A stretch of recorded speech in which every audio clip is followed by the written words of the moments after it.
Pengetahuan akan siapa engkau. Dengan mulutnya orang fasik membinasakan sesama manusia, tetapi orang benar diselamatkan oleh pengetahuan.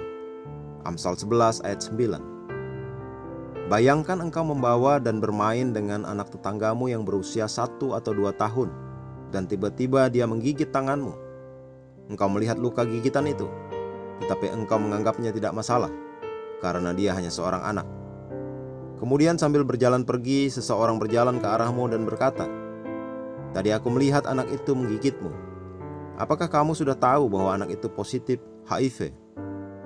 Tiba-tiba sikapmu berubah. Engkau mulai berbicara dalam bahasa lidah dan membuat pengakuan.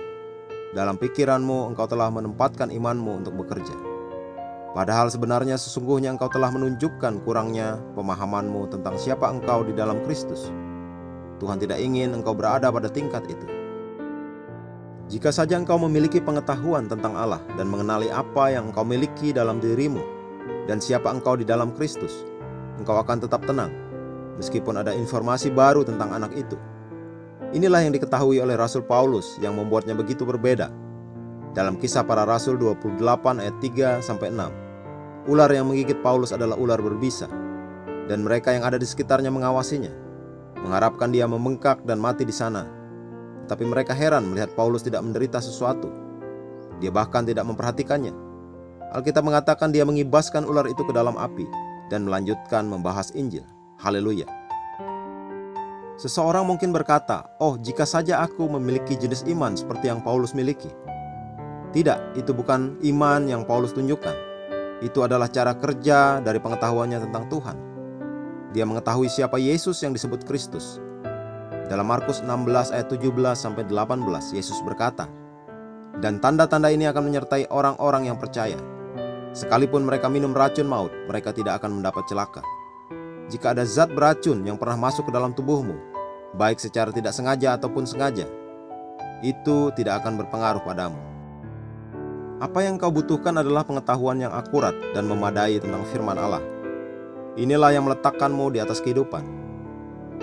Banyak yang tidak memiliki masalah iman, karena setiap dari kita memiliki iman. Roma 12 ayat 3. Masalahnya adalah kurangnya pemahaman tentang siapa mereka dan apa yang menjadi milik mereka dalam Kristus. Pengetahuan tentang firman Allah memberi engkau keyakinan yang tak terbantahkan tentang kehidupan kemenangan dan kekuasaan yang melampaui batas. Inilah sebabnya mengapa engkau harus belajar dan merenungkan firman setiap hari.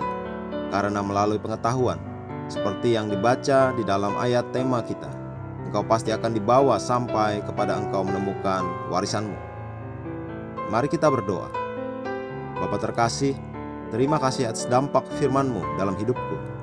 Sebagaimana aku belajar dan merenungkan firman hari ini, aku tidak hanya menemukan warisanku dalam Kristus, aku juga menerima iman yang berhubungan dengannya, dan menikmati semua yang telah engkau sediakan bagiku dalam Kristus.